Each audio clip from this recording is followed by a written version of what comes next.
Here's the Friday Short for December 6th of 2024. I had the pleasure of talking with Mark Ludwig, who's the chair of the Michigan Democratic Party Rural Caucus and who's also running to become the next chair of the state Democratic Party next year. And there was one part of our discussion which really stood out to me because Mark was bringing up some common sense when it came to helping Democrats fight in every part of the state. I think of the billion with a B we spent on media in the Harris campaign. And if they had taken a million with an M and spread it around state house races, that's almost 10 grand a race. Yeah. You know, that's a respectable campaign in rural Michigan that lets you buy some signs, do some basic stuff, jumpstart your campaign. And you're not asking somebody to go lose to their local Republican 70-30 in some of these counties. And by the way, raise all the money to do that losing.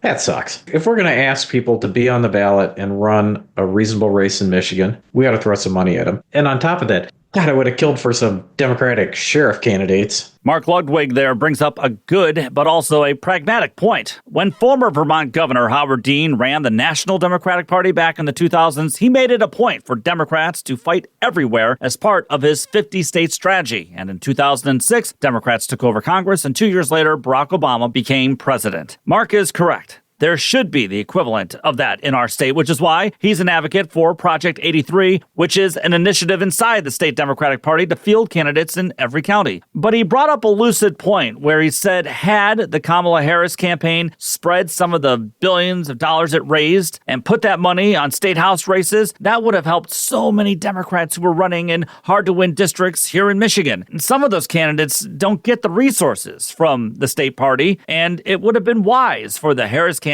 to have spread some more of its wealth out there to help those candidates running in deep red districts. By the way, thank you to all those Democrats who did put their names on the ballot in Republican-heavy districts just to ensure some people out there had a choice at least. But that's the part I really don't understand. Why aren't Democrats making an investment to fight in every area of the state and every area of the country? One of the most moronic statements within the Democratic Party over the last 20 years was when New York Senator Chuck Schumer said in 2016 that Hillary Clinton didn't have to fight for working-class voters when he said, and I quote, "For every blue-collar Democrat we lose in western Pennsylvania, we will pick up 2 moderate Republicans in the suburbs in Philadelphia."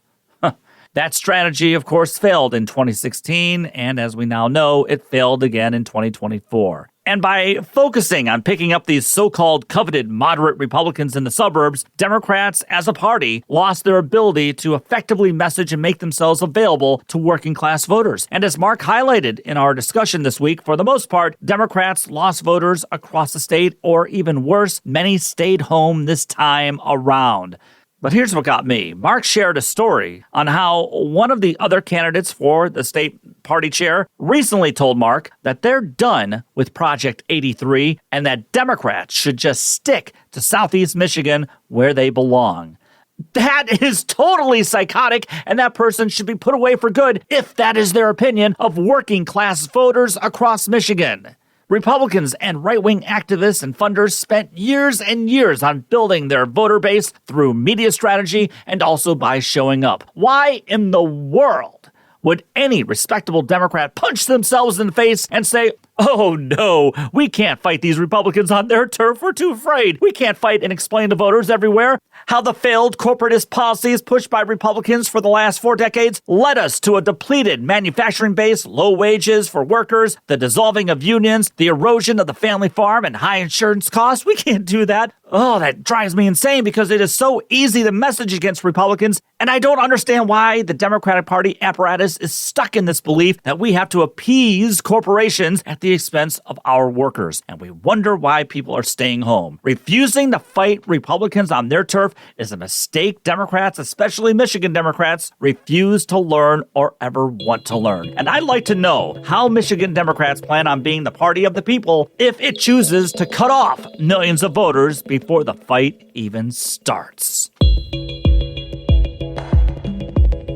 Contact me, leftoflansing@gmail.com. Check out this week's episode featuring Mark Ludwig, and please subscribe to the show on YouTube and wherever you get your podcasts. Follow Left of Lansing on Blue Sky, Facebook, Twitter, and the Gram. Take the battle to them and go Lions!